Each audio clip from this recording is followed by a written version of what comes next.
The drama in Port Charles is literally bleeding into real life, and honestly, I don't know where Alexis Davis ends and Nancy Lee Grahn begins anymore. Welcome back to the channel, guys. It's 2 a.m. on a Tuesday, and my brain is absolutely buzzing with this latest social media explosion.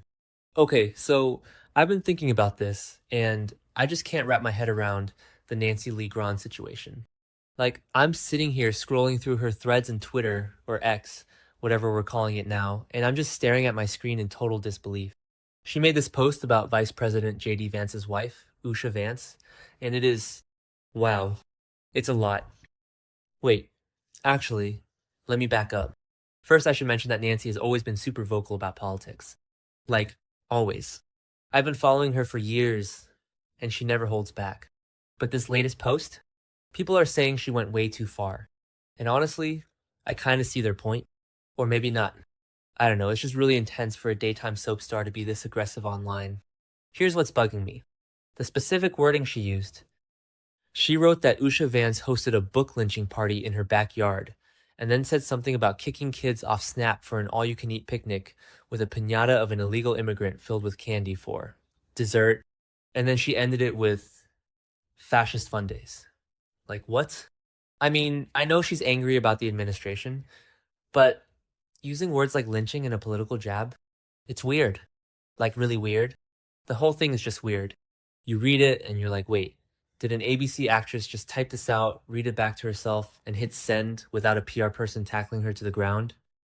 But then again, Nancy doesn't seem to have a filter, which is kind of her brand, I guess. But still, there has to be a line somewhere, right? Actually, no, wait, before I get too deep into the Usha Vance tweet, I need to talk about the Donald Trump one. Because earlier this month, she posted asking if Trump purposely looks like melted cheese because he's in Wisconsin, or is Satan calling home?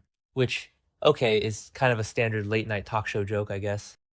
But coming from a soap star who is supposed to be promoting her show and keeping fans engaged with the storylines, it just feels so disconnected from her actual job. What was I saying? Oh, right, the backlash. The fans are completely divided. Half the internet is cheering her on and calling her brave, and the other half is demanding she be fired immediately. And it's making me overthink everything about how the network handles this stuff. Because think about it. ABC is owned by Disney. Disney is famously protective of its brand and its family-friendly image.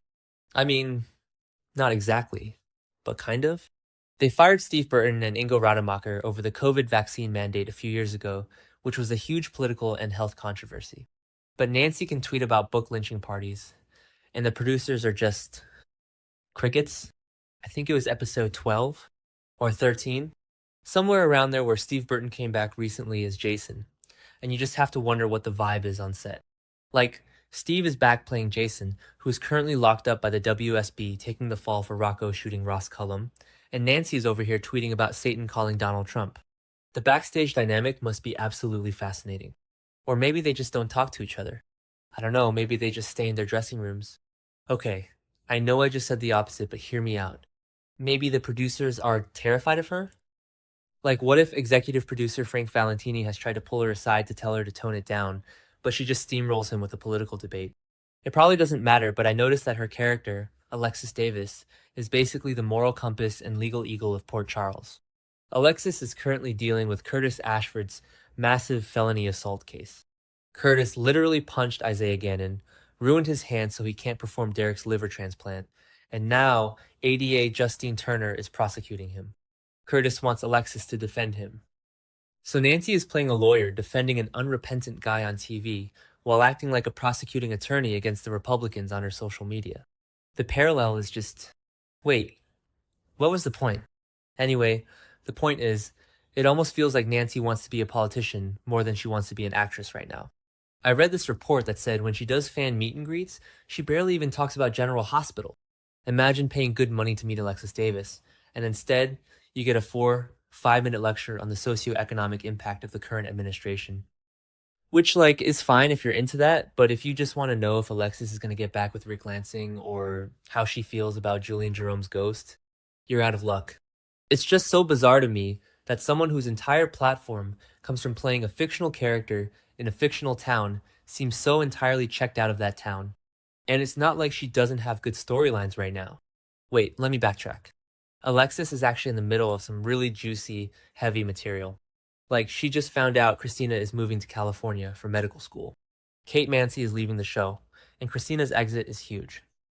Alexis is losing her daughter right after losing Sam McCall last year. The emotional weight of that is staggering. Alexis should be a wreck. We should be seeing Emmy-worthy grief from Nancy Lee Grahn. But instead of hyping up these emotional scenes or talking about Kate Mansi's departure, Nancy is tweeting about SNAP benefits. It's like she's completely detached from the material. Or maybe she's just compartmentalizing. But then again, that doesn't explain why she's also involved in this massive Ethan Lovett mystery and not talking about it at all. Okay, so Ethan comes to Alexis and basically admits he's baby Phoebe's birth father, and he wants Alexis to seal the records so Brooklyn and Chase can adopt the baby without knowing his chaotic past. Alexis warns him that judges unseal records all the time. It's this great, tense, legal, and moral dilemma.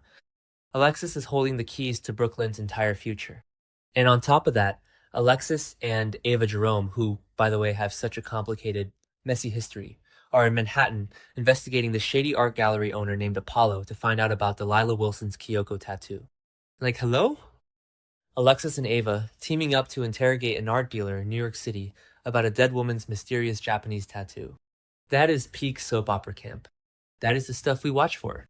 I stay up too late thinking about how Ava's guilt over Sidwell shooting Lucas is going to intersect with Ethan's secret, and Alexis is right in the middle of it all. Nancy gets to play opposite Maura West, which is always pure gold. But she doesn't seem to care? I mean, maybe she does care, but her public persona is just 100% Washington D.C. right now. It's like she's living in a completely different universe than the rest of the cast. I keep going down these rabbit holes, trying to figure out her motivations. Is she trying to get fired? No, that's crazy. Why would she want to get fired? She has a steady gig on a legacy soap, but maybe she's just testing the boundaries? Seeing how far she can push the ABC executives before they snap. Because at a certain point, the network has to worry about alienating viewers, right? General Hospital has a huge audience in Middle America. If you have one of your lead actresses constantly calling half the country fascists and making piñata jokes about illegal immigrants to make a point about Usha Vance, you're gonna lose viewers. Basically, it's just bad business. Or maybe not. Maybe the controversy brings in ratings? I don't know. Wait, actually, let me think about this from another angle. What if Nancy is just using her platform the only way she knows how? She's been on GH since, 1996? She's an institution. Maybe she feels untouchable. When you've been on a show for almost 30 years, you probably feel like you can say whatever you want. And let's be real, daytime soaps are a dying breed. Maybe she feels like the stakes are low. If the show gets canceled, she's fine.